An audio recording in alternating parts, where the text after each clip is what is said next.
Welcome to the West Wing Week, your guide to everything that's happening at 1600 Pennsylvania Avenue. But first, a brief message for Race to the Top, the President's Commencement Challenge. We were talking to folks, letting them know they can watch videos of the finalists and rate them at whitehouse.gov/commencement, and that will help determine where the president actually speaks at commencement, right? And when's the voting coming up? It's April 26th to 29th. All right, let's do this. All right. This week, April 16th to the 22nd, or Competing the Old-Fashioned Way. On Friday, April 16th, President Obama headed over to the Department of the Interior to take part in America's Great Outdoors Conference. Theodore Roosevelt, avid bird watcher, bear hunter, set out on a tour of the American West that would change his life and the life of a nation forever. But the president was quick to draw a distinction between himself and his rough-riding predecessor. I will probably never shoot a bear. Later that afternoon, the President's Economic Recovery Advisory Board met in the Roosevelt Room to discuss a range of economic issues, including job creation and the President's proposal to double the number of exports over the next 5 years. I jumped a little bit when you said going to double the exports in 5 years. I figured out what the compound annual growth rate there means. I said, my God, what's the guy want from us? On Monday, April 19th, President Obama took time to meet with his special envoy to the Sudan to learn about the situation on the ground following last week's election. Scott Gratian. Yes, sir. How you doing, brother? Proud to serve. Good to see you. You don't look any worse for wear. Later that day, Vice President Biden joined Robert Gibbs in the press briefing room for an important announcement about Iraq. Iraqi security forces, with the support of U.S. forces, killed the two most senior leaders of al-Qaeda Iraq.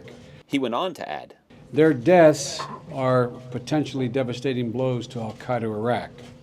But equally important, in my view, is this action demonstrates the improved security strength and capacity of Iraqi security forces.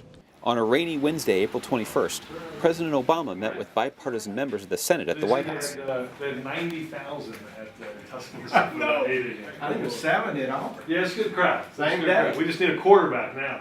They were there to discuss the Supreme Court vacancy left by the retirement of Justice Stevens. As Justice Stevens said, I think it's very important, particularly given the important cases that may be coming before the Supreme Court, that we get this process wrapped up. Meanwhile, in northeast Washington, D.C., at the D.C. River Terrace School, First Lady Michelle Obama was joined by several Olympians and Paralympians to highlight her Let's Move initiative. And I'm also really excited to introduce you to First Lady of the United States, Michelle Obama.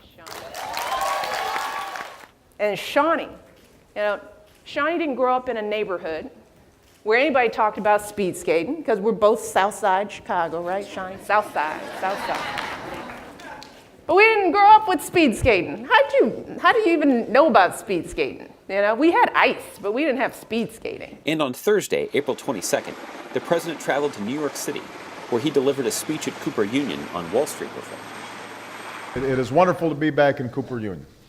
You may remember Cooper Union not only as the site of President Lincoln's famous address, but also the location where President Obama, some 2 years ago, advocated strict reforms to our financial system.